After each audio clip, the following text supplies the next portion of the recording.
Hi there, welcome to Nepi Invest. I've had a few questions over the past week or two in regards to Tesserent and whether I was going to do an update to how Tesserent has been performing and their most recent Appendix 4C.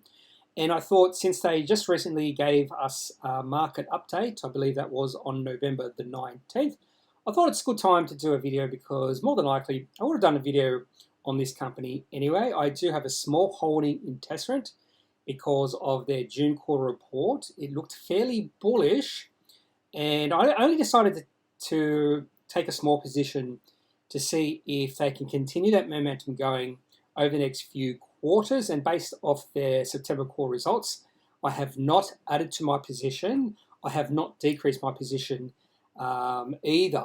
But at this point in time, I'd say I'm neither bullish nor bearish on Tesserent. And the question I have is whether the management of Tesserent have created value for their shareholders since they listed about 5 years ago. And that's what I'll be discussing in this video.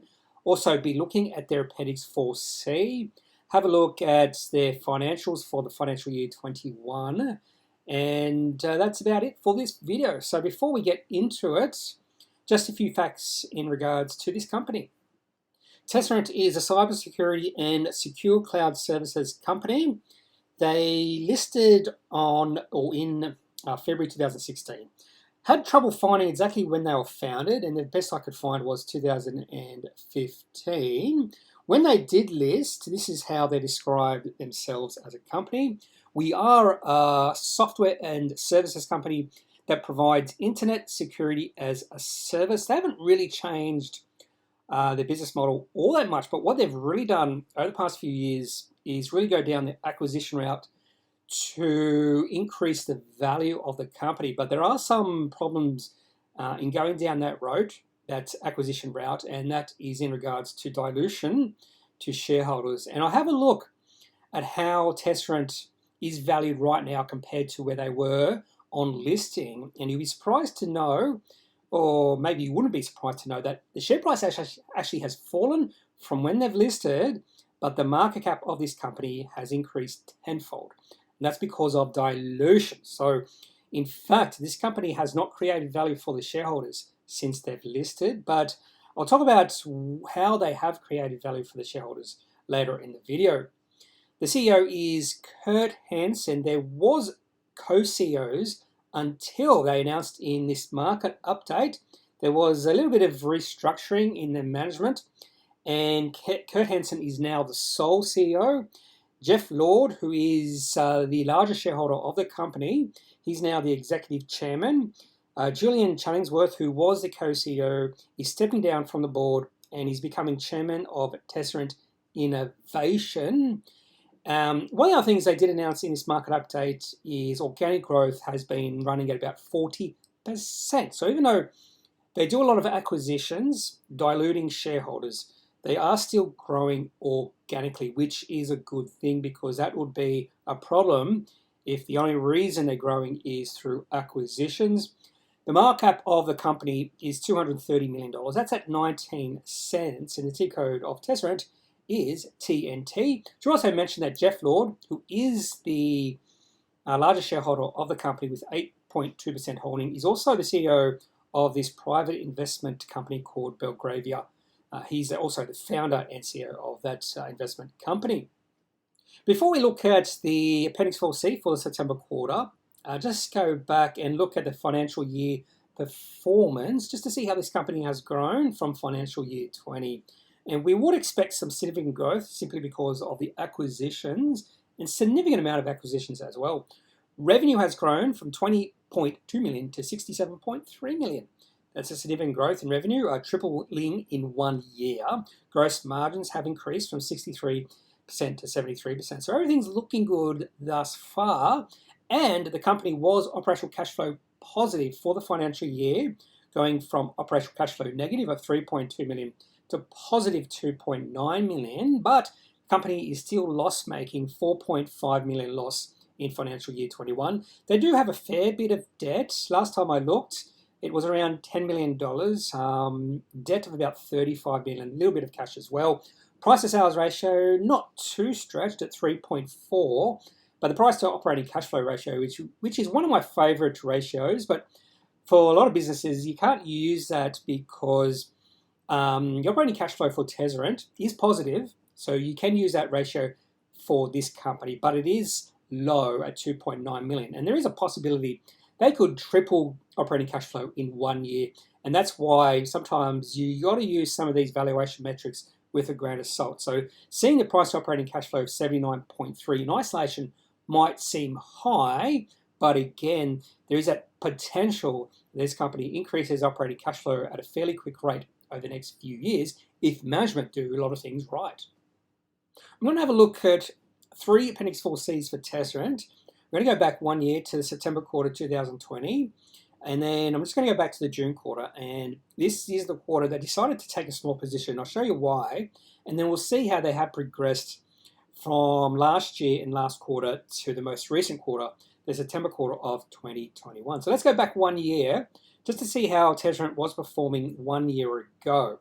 Now, receipts to customers at 14.9 million, and they were operational cash flow positive by 138,000. Doesn't seem a lot, but it is a step in the right direction. In all companies management should be aspiring to becoming operational cash flow positive if they're not. A lot of times their focus is on increasing receipts or revenue, and a lot of times they can do that, but the margins are fairly low, and a lot of that receipts or growth in receipts or revenue won't go down to the bottom line. I've actually been investing in companies that have had that problem in the past. One of those companies is called Alexium. We had Management Group about 3 or 4 years ago, which were focused just on growing receipts revenue, but very low margins. The new management team have come in, have cut back all those low margin sales, and are starting to increase revenue and receipts with much higher margin businesses. And I think they'll become operational cash flow positive with not much revenue. So I think that's sort of the direction I like to see a lot of companies sort of head towards. Focus on becoming operational cash flow positive, bringing in cash into the business. And that way you actually can grow through your organic growth, through the growth in your receipts, through the growth in your operating cash flow. And I think that's the best way to grow your business, not through doing continuous capital raisings, which seems like what Tezzerent does all the time. In this quarter, they did an acquisition, spent $4.7 million. They borrowed $10 million, and they received $4.2 million through the exercise of options. And because of that, their cash on hand increased from $4.3 million to $13.8 million. The final quarter of financial year 21 for Tezzerent, which was the June quarter, is the quarter that prompted me to take a small position in this company, because whenever you see a company being able to provide $5.3 million of cash through their operations, which is what Tezzerent did in this quarter, is always going to be a good thing. To become operational cash flow positive by $5.3 million in 1 quarter is a good thing. And the reason I took only a small position is I just wanted to see if management could maintain this momentum in the next few quarters. So in the September quarter and the December quarter. And I just thought I'd take a small initial position and then build on that position if I see that momentum continuing. A lot of going on in financing and investing activities for Tezzerent in this quarter. A $10.9 million acquisition, $3 million investment. They borrowed $18.2 million, paid $1.9 million in deferred settlement liabilities, and $336,000 in interest. Overall, cash on hand increased from 7.7 to 14.9 million. Now let's have a look if they continue this momentum into the September quarter, the first quarter of financial year 22. Tezzerent sort of continued their momentum. Receipts and customers did increase by 6.5 million, where we saw some of the costs simply explode in this quarter. For instance, product manufacturing operating costs were up $10 million in the 1 quarter, from 16 million to 26 million. Staff costs up 1.8 million. Interest paid actually increased from 300,000 odd to 728,000, and they also had a $5.6 million of deferred settlements. When you add all that up, not only were they not as operational cash flow positive, they were still positive, but only 606,000. But because they were spending a lot of money in investing and financing activities, the cash on hand fell from 14.9 million to 8.1 million. The other thing I like to pay a little bit of attention to with companies like Tezzerant who issue Appendix 4Cs is just to see what sort of debts they do have. And with Tezzerant, they have $35 million of debt through two facilities. Both facilities are through Pure Asset Management, and around about 8.5% to 8.9% per annum interest rates, maturing in about 3 to 4 years. So even though we're in a low interest rate environment, companies like Tezzerant, who do have a higher risk profile, need to pay high interest rates on any of their debt. And that's one of the reasons why I don't like companies like Tezzerant to have too much debt, because we've already seen they are almost paying $1 million per quarter just in interest rate payments. So I'd like to see Tezzerant and the management try to decrease the amount of debt they do have.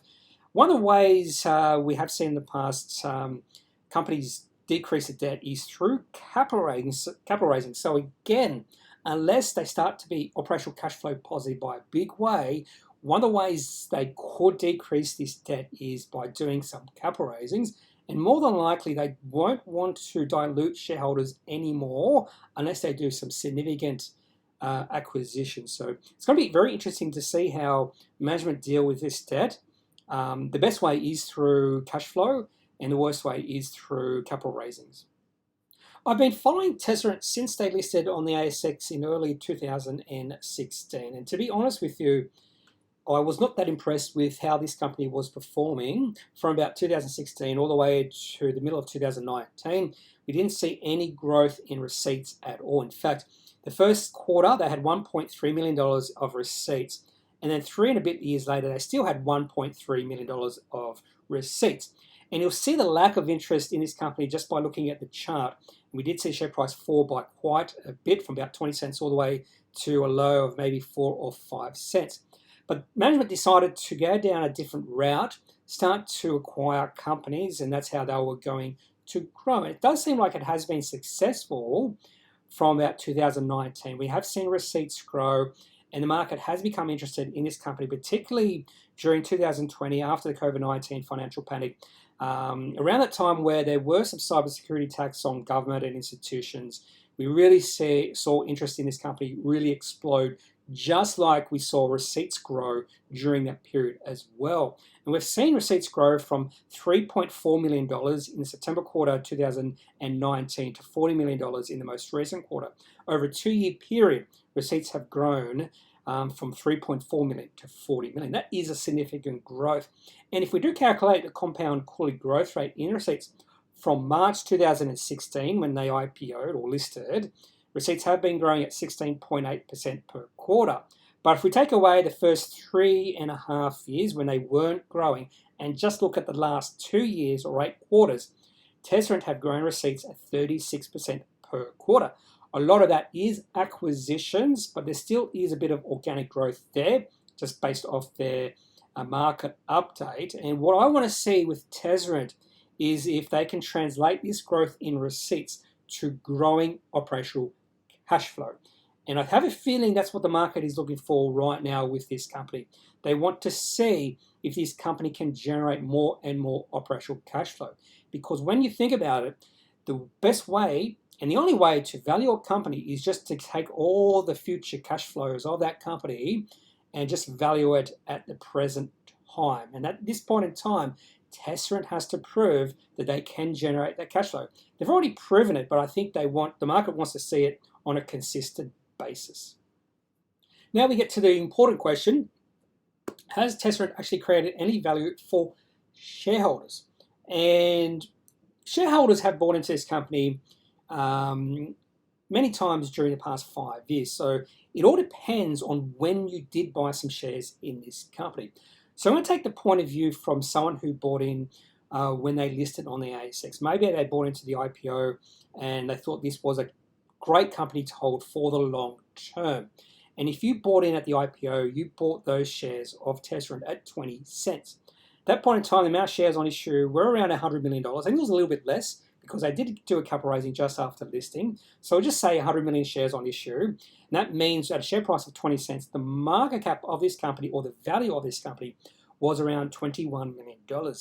Then over the next 3 years, or maybe 4 years, the share price fell from about 20 cents to 5 cents. Management came to a realization that their business model was not working. They had to do something different. And if you bought in at 5 cents, then maybe this management team did create value for you. But for the initial investors, they have not created any value, because right now the share price is at 19 cents. It's lower than the IPO price. And even though the share price is lower, the value of the company has increased tenfold from listing, from 21 million to 230 million. And the reason why the value of this company has grown tenfold over the past 5.5 years, but the share price has fallen, is simply because of the dilution the company has done to the shareholders. The shares on issue have increased from 100 million to 1 billion shares. And that's because of the acquisitions they have made. They needed to raise capital, increase the amount of shares on issue. So for anyone who bought into the IPO of Tezzerant, this company has not created any value for you. It's only for those shareholders who bought in when the share price was like 5 to 10 cents. And we'll have a look at the charts in the next few slides, and you'll see the share price of this company did fall quite dramatically during the first 2 years they were listed on the ASX. I'm going to look at two charts for Tezzerant. The first chart is the weekly chart here, and then in the next slide we'll just look at the daily chart. There's no real hype in this company when they did list on the ASX at 20 cents, and because there's no hype, not a lot of volume, we just saw the share price just drift lower and lower. There was a little bit of excitement towards the end of 2017 into the start of 2018. In fact, I did take a position at around 5 to 6 cents and then sold out when the share price doubled. And the main reason I did sell out, even though the share price was running, was just the lack of volume. And whenever you see a share price running on no volume, that is telling you it's not a very powerful move. And that was the correct decision at that point in time, because then the share price pulled back again and then kept on falling all the way to a low of 2.5 cents during the COVID-19 financial panic. But something happened prior to the COVID-19 financial panic. Towards the start of 2020, so January of that year, we did see a breakout in the share price on high volume. This was the first sign that the market was getting interested in this company. That interest waned during the COVID-19 financial panic, but came back in July of 2020 when we saw the share price rise from 8 cents to 17.5 cents in 1 week, and then just kept on rising through the rest of 2020 into the start of 2021. In fact, the share price rose from 8 cents all the way to a high of 44 cents during that time period. But during that time period, we also started to see volume drift back, which meant the market was becoming less and less interested in the company. So whenever you see volume start to go lower as the share price goes higher, it's telling you that the moves up, any moves up, are less powerful moves up, and more than likely you'll see the share price pull back. And that's what it did. In fact, it pulled back from 44 cents to 19 cents towards April and May. And then we saw another bounce. In fact, the share price went from 19 cents to about 33 cents. But again, not high volume during that bounce, so I wouldn't call it a dead cat bounce. But it's come back again to 19 cents, which is the previous low we saw in April, May of this year. So it's very important right now, the share price of Tezzerant does not go below the 19 cents level, which is a support level, because if it goes below 19 cents, this will be a break. Instead of a breakout, this would be a breakdown. I suppose a breakout to the downside. And that would be not good news for the future share price movements of Tezzerant. And the other thing I'm looking at is the volume. We've just seen volume just slowly go down over the past 12 to 15 months, which again is a sign to me that the market is not that interested in this company.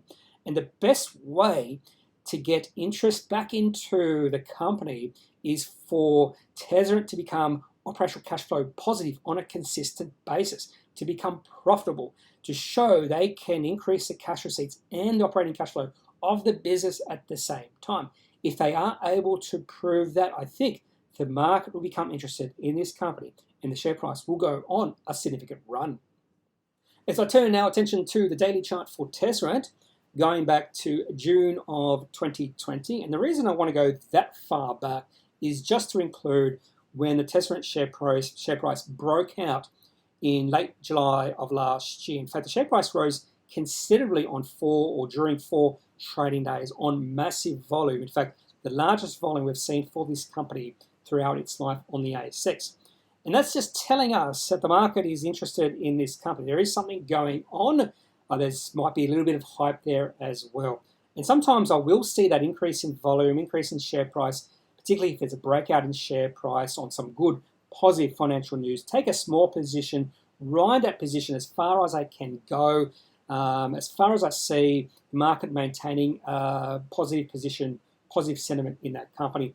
And really that positive sentiment for Tesseract drained away towards the start of this year, as just after we saw share price get to its high of 44 cents. And we know the market is getting less and less interested in Tesseract during that time period because the volume was going down. And that's just telling me that the market is not liking this company as much as it did when it broke out. And a lot of times when you do see less interest in the market around a company, the share price will start to drift back. You need interest to reinvigorate the share price. And that's what we're going to be waiting for Tesseract in the future. And the best way to reinvigorate interest in a company is good financial performance, a really good operational cash flow positive quarter. So let's hope that happens in the December quarter for Tesseract. That's all I have for this video on whether Tesseract has created value for shareholders.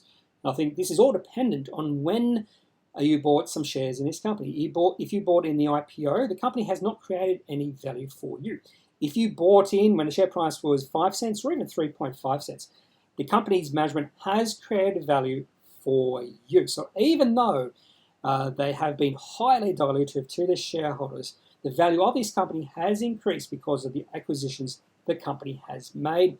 And I haven't mentioned this yet, but even in their market update, they've mentioned they've even got some further acquisitions in the pipeline. So my question for management is, when is this acquisition frenzy going to come to a stop? And when are they going to start focusing on the business they already have in the Tesseract brand? If you have any questions about this company or any other companies in the ASX, just leave a comment, your thoughts or your feelings in the comment section of this video. Otherwise, I'm not a financial advisor. If you do need financial advice, make sure you seek out someone who is qualified and can speak to your own financial needs. That's it for this video. Have a good day. Bye.